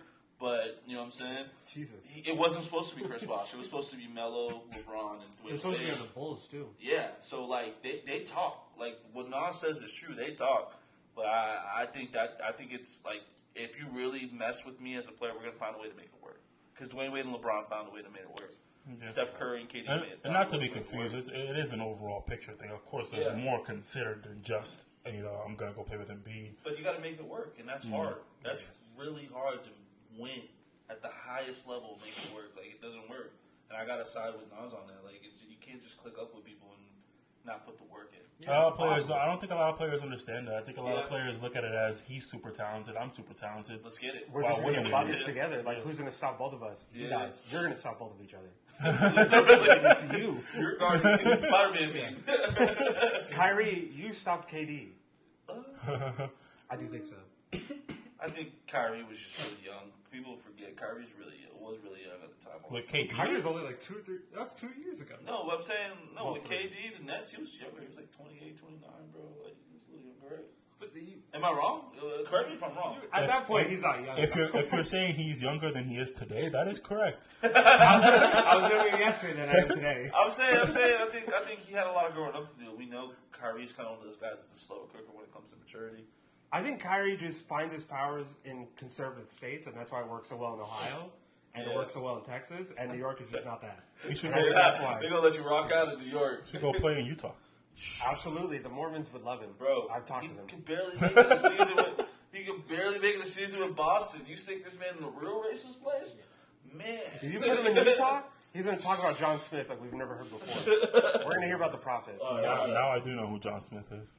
Exactly. Because of last time you mentioned it. This is not the second time you mentioned John Smith. Well, we're talking about Mormons in Utah. What else are you going to do? And Rudy Gobert's legacy. So who's the best Utah player ever? I'm sorry. You're going to say Carmelo, but I'm going to say John Stockton. I'm just going to say I would say John Stockton. Just say Andre Kirilenko not playing. It's a good one, though. But let's get back. I want to get back on topic with what Nas says. Is it the players or is it the GMs? I think we could all take a... It's overall. It's the overall, but what really weighs it is fit and I think players. I think the welcoming of bringing on that challenge. Like, let's do it together. Yeah, because I think players can trick people. That's why you see like those poison pill contracts where they have trade clauses where if you get traded, you have to pay out. As a trade kicker. And I think they know they get those because they know that the team they're going to, the GM is kind of an asshole. I think supporting cast matters too, so I feel like everything matters. But just in the scope of this specific target, I think their player relationship matters more than the GM, unless that GM just has a terrible reputation. Exactly. Yeah. Which goes back but to like if the GM doesn't have like a terrible reputation, it's like I really don't care who you are. You know what I mean? Like at the end of the day, like how often am I really gonna talk to you? You know what I mean? Yeah. I don't even know who the GM of the Pacers is. I forgot. I thought it was Larry Bird for the longest. Larry Bird hasn't been involved in a long time. That was from Paul George and them, right? I think so. Yeah, he was. He constructed that team. Okay. Great team. But yeah, moving on from that topic, we're going to wrap it up today. We're actually going to bring back our fast break news. We're going to talk about a couple things that happened in the basketball community. We did eliminate a segment from today, so I want to make the last piece of news that I have on here our last segment of the day. Because since we eliminated one, might as well just insert one in there. Let's do it. But to get started with our fast break of the day, we're going to have... Fast break. The Got My 5 League, which is GM5, kicks off July 20th, which is also another league from the fruits of TP's labor. He has his own little basketball company. Well, I'm sorry, that's wrong way to rephrase it. He has a very successful basketball franchise or community, I guess you could say, which he calls THP Project. For those of you who may be interested, I'll put up some information up on the top. And through that, he gets the Got My 5 League, which is kind of self-explanatory. Teams come in with 5 players, and then there's a draft to pick up the rest of your team. And every year you can pick up new players. Players move around very commonly. They play in one location once a week, every week. And it's pretty dope. Last year they played with a shot clock. I believe this year they won't. But it's pretty dope. The team that was up there, I'll put it up there one more time just because I'm going to talk about them. The team that was up there, the Squad X, were the ones who won the championship last year. They're a social media team that tried to start off. I don't know if they're still making efforts to be a social media team, but they were throughout that time last year, and they won the championship because they joined GM5. Shout out to them. And I think they're going into their 4th or 5th season. Could be wrong. I could be wrong, but TP's crazy, man. Yeah, he has a lot going on. Yeah, he has a lot going on. Yeah. He's also an AAU coach as well, but he has a lot going on, man. So y'all check out Got My 5. I'm gonna try. We should actually try to do a live podcast there one day. I'm down. I'm down to try out. Which I don't know what their internet connection is like, but we should definitely try to do a live podcast there if we can. But either way, moving on to the next one, another local league, not a part of TP's product, but I did mention him earlier, Mike Scalco, who was part of the team that won the Put Up or Shut Up tournament that I talked about earlier. He founded the Celebration League, which I believe is a play on the word celebration because I believe he's from Celebration. This could easily be my own assumption and incorrect, so hopefully that is correct. Actually, he's right there. He just loves celery. He's a white boy in between the two guys there. Gotta work on political talk, guys. Oops. He is the Caucasian fellow. He's a Caucasian fellow.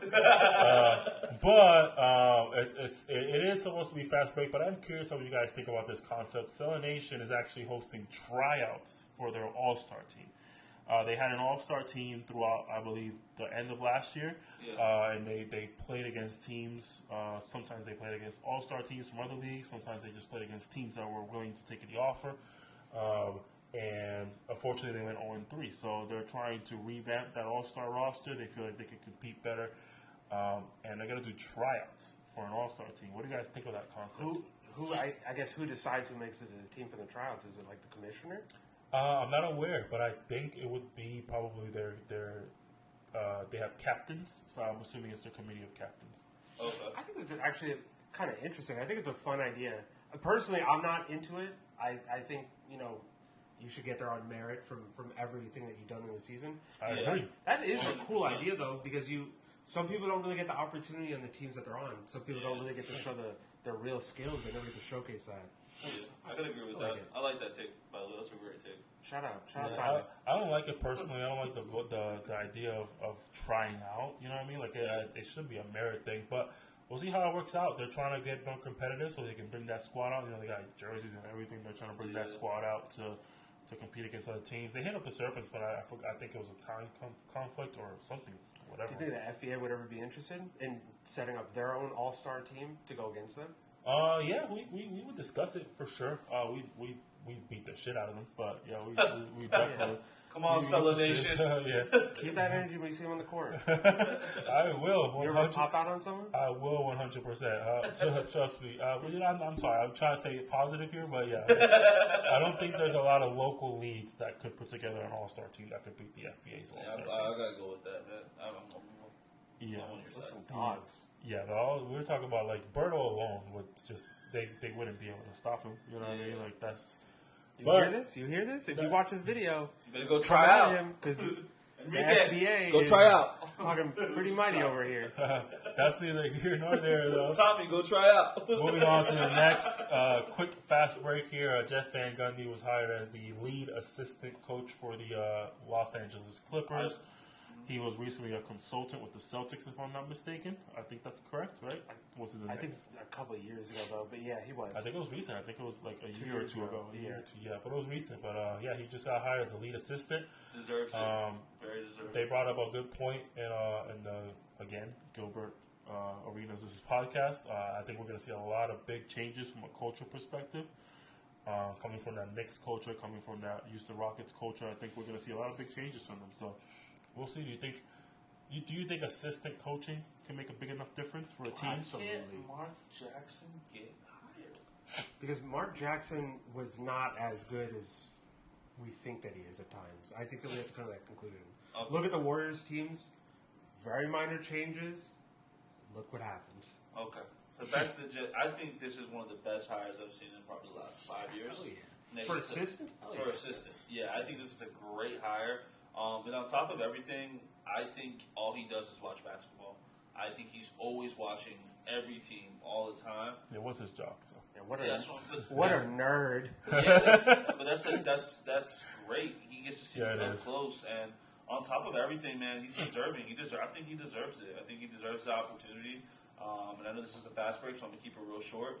I just hope that Tyronn Lue also can grow a lot from this too, because he's an amazing coach. Yeah, that's a crazy part. You already have a great coach in Tyronn Lue, and he's shown that, and now you're adding in someone extra that, I mean, realistically, he could have been a head coach somewhere. He did get opportunities. I think he's too outdated to be a head coach. I think it'll be difficult for him to adjust to the new culture. Yeah. Speaking of great coaches, one just recently got fired. The Pistons. Did you say great? You don't think he's great? Monty Williams, I do not think he's Oh, great. damn. All right, well, that's not the point of the topic today. But I guess the Pistons agree with you. Pistons fire Monty Williams after 1 year. He had a 5-year deal, which was a very large deal. 75 million, right? He had $65 million left in the deal. So It's $78 million in 1 year. And he had $20 million left on the Suns deal, so he is making $85 million To sit at home and do absolutely nothing. Well, I mean, he didn't really do anything during the season. They went 0-28 at one point. they broke a record. I think you should apply for a Pistons job because they're like-minded. I know that. Values. Unlike Monty Williams, I know my limits, that is it. Honestly, if you offer me $78 million, I'd take it. I think for a coach who needs, I mean, because one, Monty, we knew it was going to happen. It was a really bad season. Nothing changed from the year prior. It actually got worse. They won 14 games. That's what I'm saying. It got worse. So, kind of to talk about the This is what I thought the Charlotte Bobcats were going to be if they played a whole season. Remember that short season? Yeah. They won like 8 games. Yeah. This is what I expected. Winning percentage was actually worse. That's the crazy part. They were only expecting... The Pistons percentage was worse? No, the Hornets. Oh, really? That's the worst part. Yeah. Sorry, go ahead. That was off topic. You're good. You're good. I was going to say, I think this vacancy is important. I think this is a very important vacancy. Whether we like it or not, the Detroit Pistons are one of those. It's important. I think it's important for basketball for this team to be good. I think it's important for an unemployed coach. Yeah. Of course. Other than that. But no. I think basketball in general, basketball's better when the Pistons are good. I think they're one of those teams where, they're historically a historic great team. They're kind of like one of those football teams that, they're good defensively. That's kind of like how we view the Pistons. Like every Piston team we've ever saw is a great defensive team. But do they have anybody right now that could bring that type of culture here? No, I think so. There's building blocks to this. There's a lot of building blocks to this, and I think Cade is a great start. They also have Trajan. He comes from the Pelicans. He's a new GM. Oh. And he kind of he was an assistant, though. He wasn't the actual GM. Yeah. But he did help orchestrate a lot of their offensive side of that team. Yeah. And I think that's a lot of the help that they need. I think that they have really good defensive players. Great individual players. But they are lazy at times. Like Duran is a great defensive player, but this season you wouldn't think so. He played awful.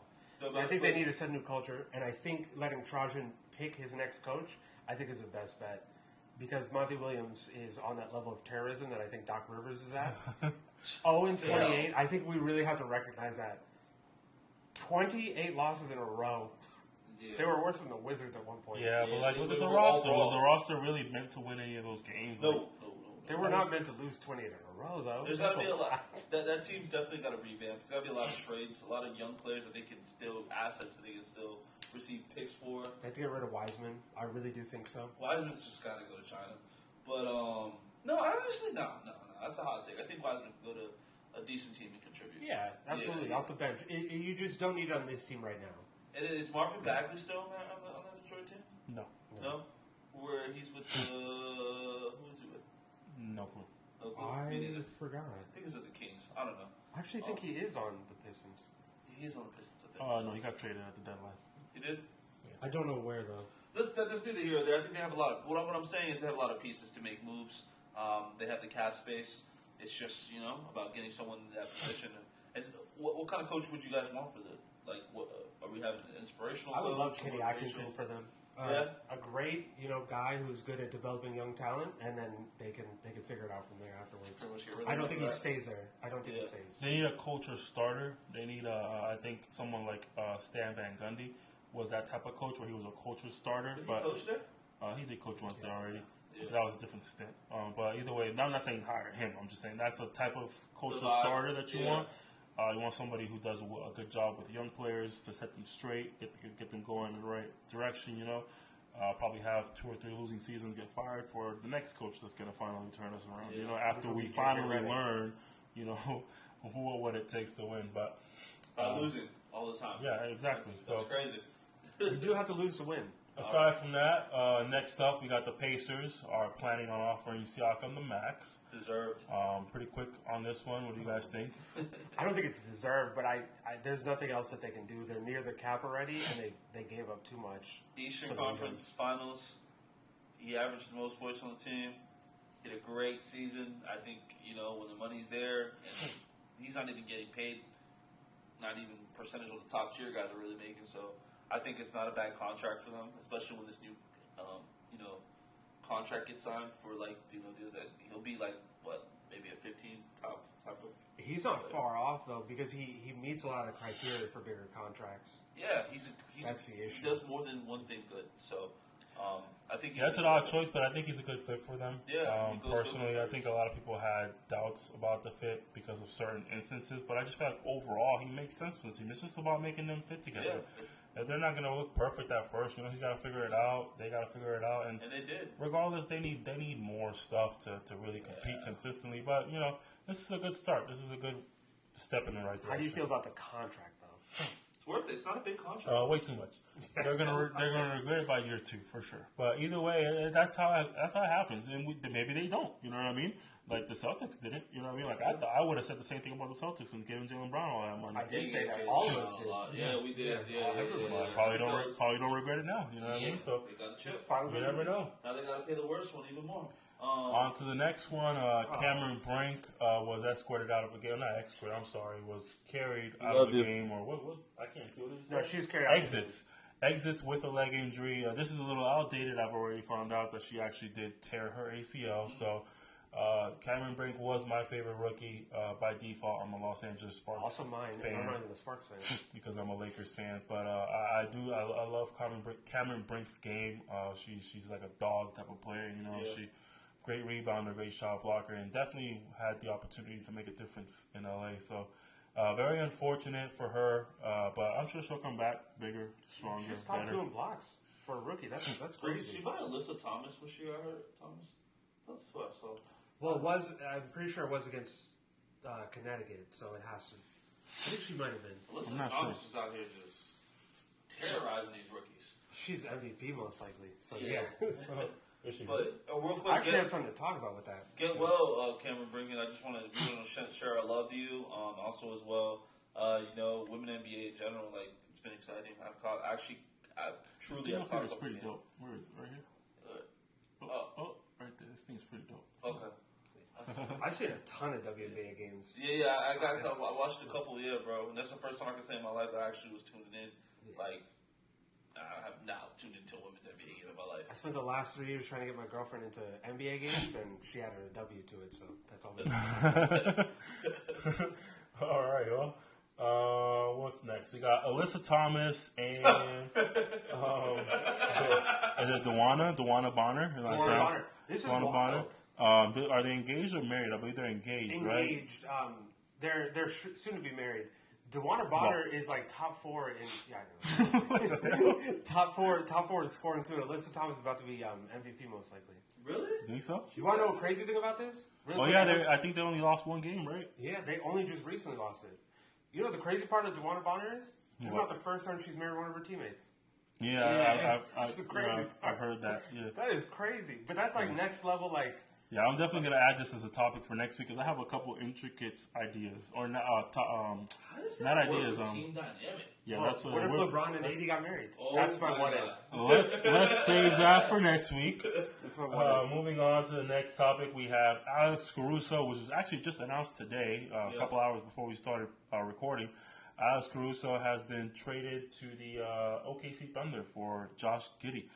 My good pal here to my left has an interesting take that I disagree with, and I've been waiting to say it here. I think it's a great trade for OKC, for sure. You have an opinion about the Bulls side of this? Yeah, I love it. So, to make this trade, first of all, the Bulls did not have to give him any picks. This was a straight one-for-one swap. So, this is Caruso for Giddey. I mean, the Bulls need to start a rebuild. They're most likely about to pay DeRozan a ridiculous contract. So I think that them deciding to do this is them pulling the plug on trying to compete again for a play-in spot for the 3rd year in a row. This is perfect for them. Giddey is a great player. I don't care what anybody says. Giddey had a terrible year this year. He was accused of all the pedophilia allegations and everything, which turned out not to be true. It hampered him. He shot much worse. So I think now he's able to figure everything out this season, start off somewhere brand new with a team that does not already have this point guard who needs the ball in his hands at all times. I think this is great for them. And he's really young. Yeah, I think he's a great player. I think I don't know if he's a great rebuilding block because I just don't feel like you can really move forward with him long term. I think he's just a piece to have right now. and then end up shipping him off somewhere else. But I think he'll have a better season in Chicago because I think it was mental. I agree. People disagree 100%. with me, but I think it was mental. I think he went through so much allegations and backlash and all that kind of stuff. It kind of just messed him up. And he was a great player last year. Why are we just going to change our mind just because it's part of basketball? Mental health is a real thing, and we freaking dragged him through the mud. So like that's going to hurt him. So. I think it's good. There's one I think it's good for him. Number one, it's a refresh. It's a reset. I'm in a new city. I can rebrand, and then for OKC, you're just adding a veteran who's won a championship. We're forgetting. I think did Alex win a championship? Yeah, Alex Caruso won a championship, and on top of that, he's arguably known as a top 5. Dog. He's one of those dog players, like in the Drew Holiday. He's a discount Drew Holiday, too. Yeah, he's 100%. He's right there. A better version of Payne Pritchard, I would say. No, I'm playing. Payne Pritchard's a dog. We don't take any Payne Pritchard. We don't take any of that. But I was gonna say, like, it's a great pickup. Yeah, sure. it's gonna give him more. Like, imagine you got a lineup with Shea, Lou Dort, and Alex Caruso on the court. Like, you got some dogs on defense. You're forgetting also Jalen Williams is not a bad defender, and if they manage to get past them and they're going to attack the rim, they have Chet Holmgren. And on top of that, they're trying to get Isaiah Hartenstein too. Yeah, you're not getting a rebound on that team ever again. Ever. So, but to kind of make it short for OKC, I think OKC is headed in the right direction, and I think they know what needs to be added in its veterans.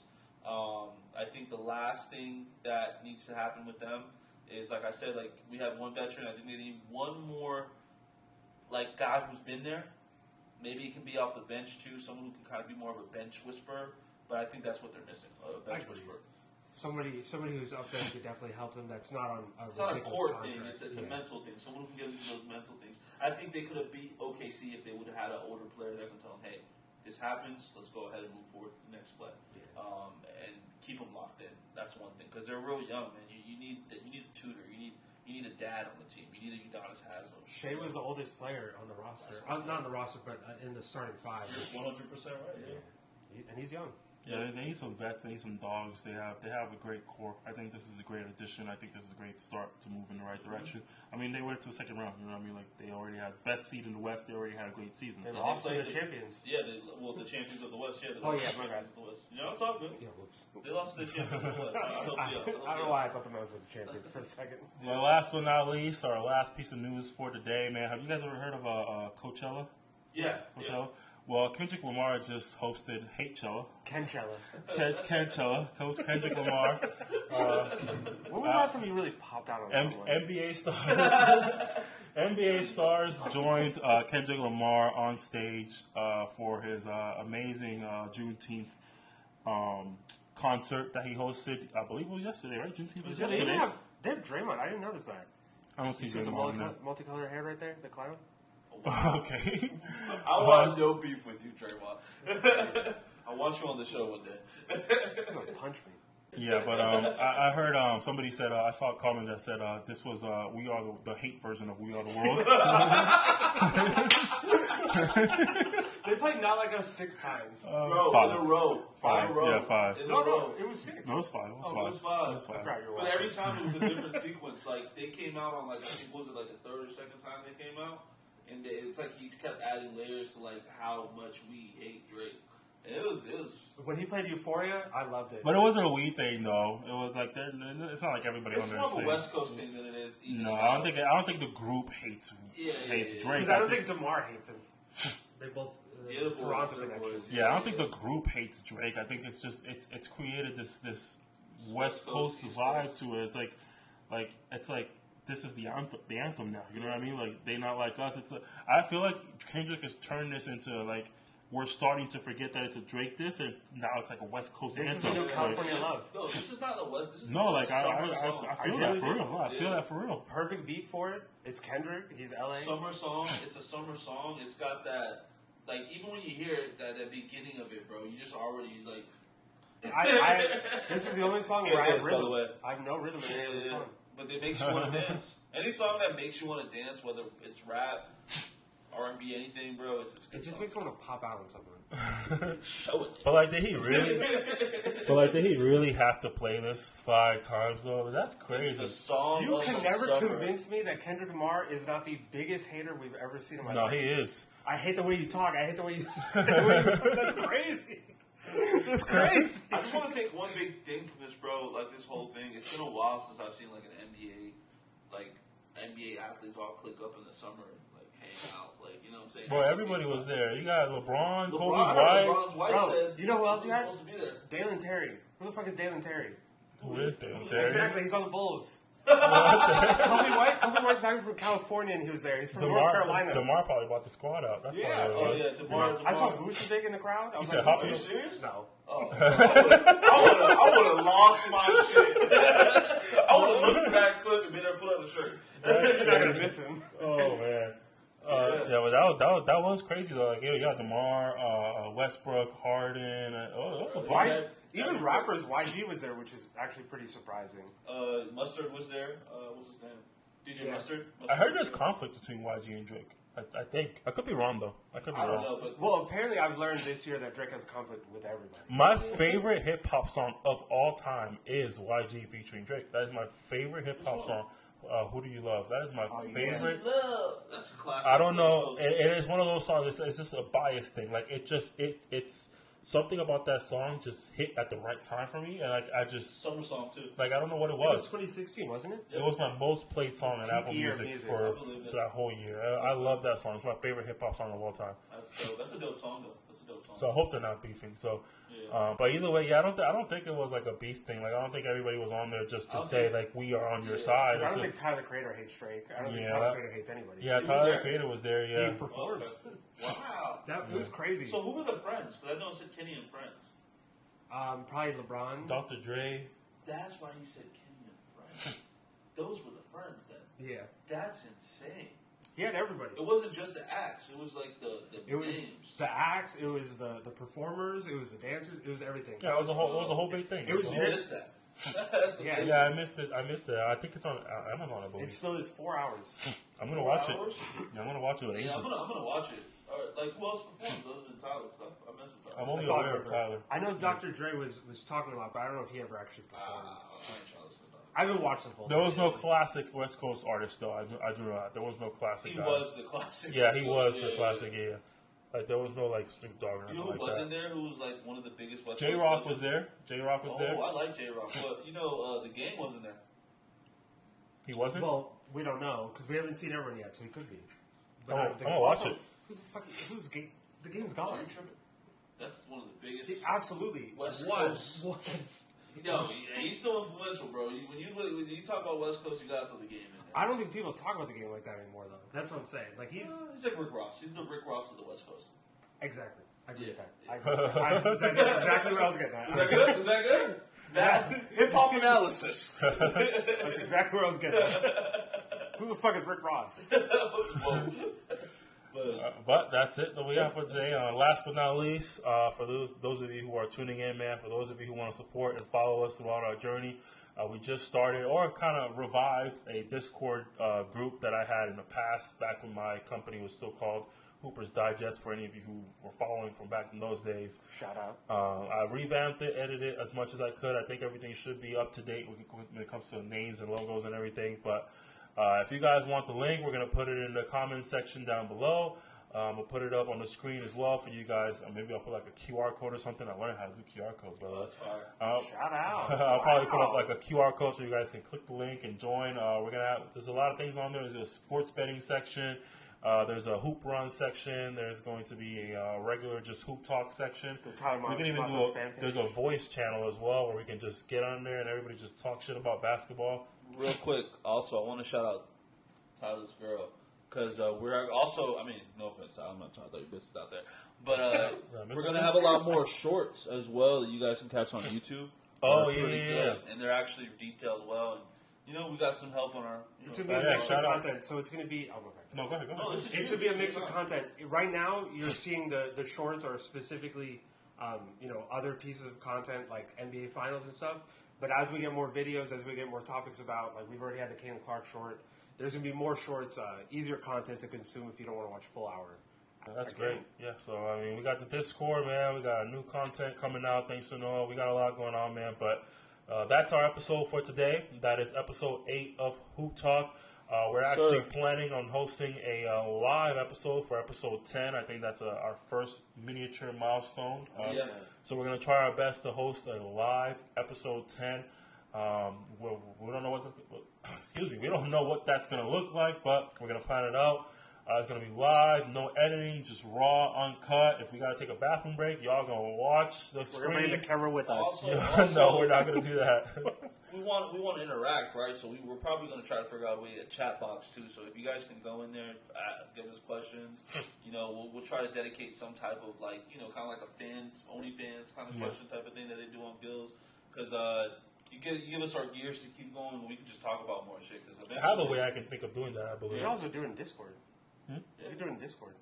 Yeah, we can do Discord too, but either way, man, that's what's coming up, man. That's it for us, episode 8, man. Thank y'all for tuning in. As always, please subscribe, like, share, comment, do whatever you got to do to spread the word, do whatever you got to do to help us explode, man. And everybody's joining us in this journey, and we appreciate it. We love y'all for tuning in every single time we have an episode. Might not be consistent, but y'all consistently tuning in. That's all we love. So that's all we got for today, man. Check it up. Let's talk next week.